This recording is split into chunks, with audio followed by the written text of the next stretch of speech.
What we see in Great Britain and England, we saw protests and riots. Though before that, there was a documentary on King Charles, or some footage on King Charles, and King Charles III. And according to it, he said he would let the asylum seekers in, but they're only people smugglers' clients, and we can see why people rioted and protested in England, Great Britain, because they're not happy with the ideology of King Charles, and all the British government did was they just threw them in prison for rioting and protesting.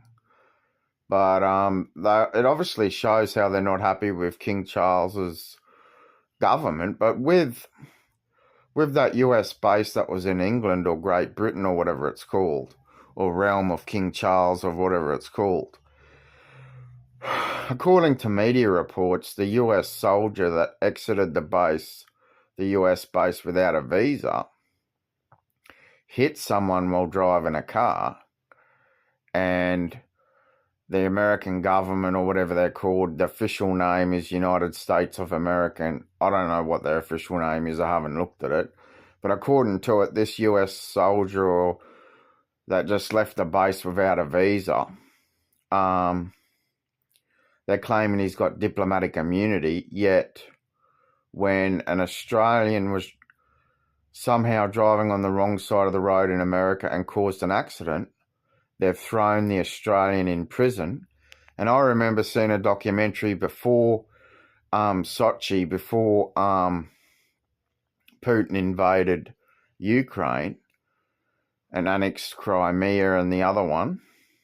I remember seeing a documentary how Americans thought that their Australian wives were spies or something, but it couldn't be possible. It's not possible.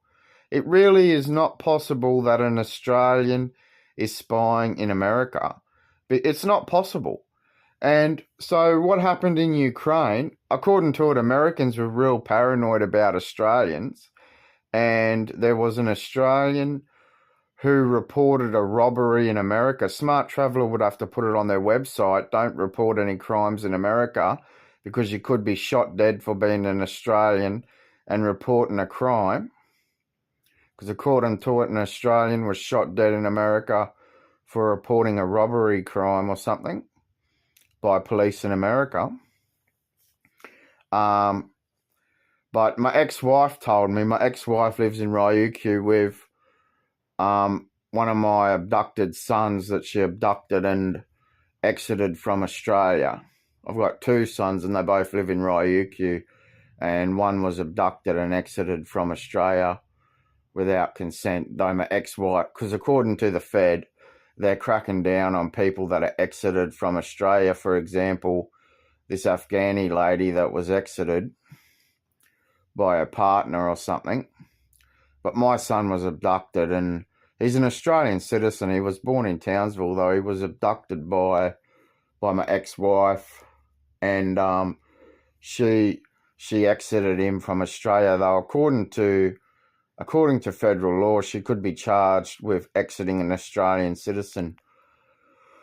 I didn't even know my ex-wife got him a Japanese passport. She just took him to Japan and exited him from Australia. So it was pretty full on. But when I rang the Fed, they just said it happens every single day. But according to what King Charles said, King Charles wanted to let the people smugglers' clients into England just roll out the red carpet, and people protested and rioted against King Charles's ideology of just rolling out the red carpet for the people smugglers' clients. Because according to it, they're paying equivalent to business class or first class or economy airfare, probably more than economy airfare and visa fee, to the people smugglers' clients. The clients of the people smugglers, that's what they're paying. But according to it, this US this US employer, but my ex-wife told me that because I've been to Japan about 7 times and spent most of my time in Okinawa, but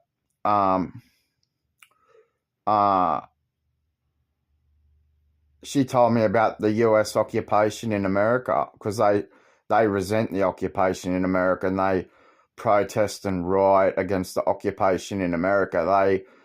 The Ryukyuans and the Japanese resent the American occupation. It might seem like an alliance and a friendship thing, but deep down, the Japanese and Okinawans and Ryukyuans resent the US-based occupation. And she told me about how the US Marines and the soldiers and the Air Force personnel just exit their base without a visa and commit crime and rape women and all of that. And that happened in Darwin. An Australian was raped in Darwin by a United States military personnel.